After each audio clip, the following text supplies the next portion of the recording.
Tao Tao people. This is the 1 week ownership review of the Tao Motor G200 ATV. Actually, I learned this week that it's pronounced Tao Motor, so the Tao Motor G200. So in this video, I'd just like to discuss a couple of the issues and that popped up in the first week of ownership and how the dealership dealt with them. Spoiler, they did really well. I emailed them an itemized list, and essentially that got back to me saying, hey, bring it in, we'll go through the list and basically support you fully on all the issues. So the main issue was that it was stalling out on hills, while going downhill rather. Uphill was fine, downhill it would stall out. So that's a big issue, as there's a lot of hills at my place here. So, and one thing I did before I took it into the dealership was adjusted the carburetor idle screw. So it was the recommended, sorry, there's a bird coming down on me here. So the recommended RPM for the idle screw is to run at about 1500 RPM.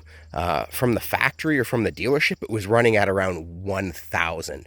So I cranked it up 500. And so it's 1500 plus minus 150, according to the owner's manual. Cranked it up to 1500. It idles fine now. It doesn't crap out after a few seconds of idling. And going down the smaller hill, it doesn't, the engine doesn't cut out there either. So good news, go down the hill and it doesn't stall out.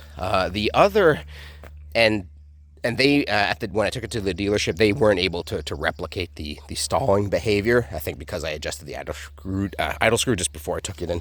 The other issue was the grease fitting. So the lower control arm grease fitting on the left side wasn't taking grease, and on the right side was missing altogether. So they had another G200 in, and they just essentially cannibalized it for parts and hooked me up. So no problems there. They got all of these things done, all of the issues taken care of within a few days, basically. So really good support from Moto Cave in London, Ontario, for all the local guys there. The other issue, kind of minor, was like the plastic vibration, right? So there's parts of the frame that touch on the plastic components, the covers here, you can see. And I was, half thinking I would just be dealing with this myself, right? It's like, it's not really a big deal, but I mentioned it and they did take care of it. Now they just threw on some hockey tape, like good old Ontario boys, but that's okay because it doesn't rattle anymore. There's a little bit of rattling in the back here too. You can see this, threw some hockey tape on there. It's all good. I appreciate that they took care of it. Last but not least, they changed the display. They got it going. So it was previously in miles per hour, like Imperial, and they got it working in kilometers an hour. How cool is that? Even though they actually spoke with the manufacturer or the dealers out of, or the main dealer out of Ontario, I guess they're out of Toronto here, and they even said that, oh, you have to swap out the entire unit to get it to metric. Well, it turns out they were able to fiddle with it and get it in kilometers an hour, so great news there. One other thing that I noticed is that, yeah, it's got a wee bit of trail damage now. The paint job on this is not too hard. It tends to rub off pretty easily. You can see I hit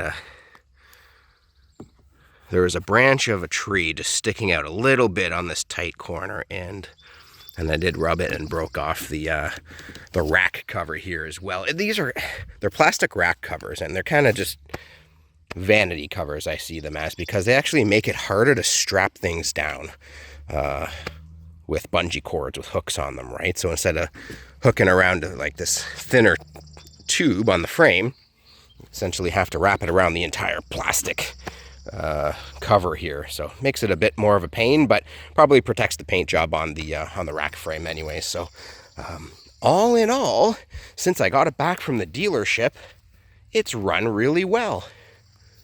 Really well. Pretty happy with it so far. Again, we're not using it for heavy duty work. We're just using it to fart around the property, tow a garden trailer around, and do some of the trails. In this video, I took some driving footage to show you guys, as well as just some footage of what I look like driving an ATV this size. So I'm 5'10", 215 at the moment, for reference. So when you see the footage, you'll say, okay, well, about the same size as that guy. Hey, look at that. That's interesting. Look at that.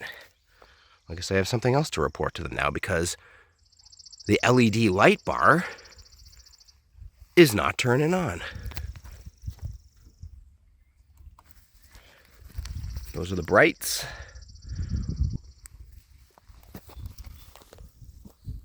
Oh, the video cut out for some reason. So those are the brights. And look at that. That is really unfortunate, because it looks really cool normally. I don't know what happened there, but I guess I'll be sending another email to the dealership. That's too bad. But other than that, like, as far as the engine transmission goes, it's been running really well. Those are my main concerns. Yes, this light bar, I'm pretty confident the dealership will take care of that. So this is the review. Anyways, 1 week owner's review. Thanks, guys.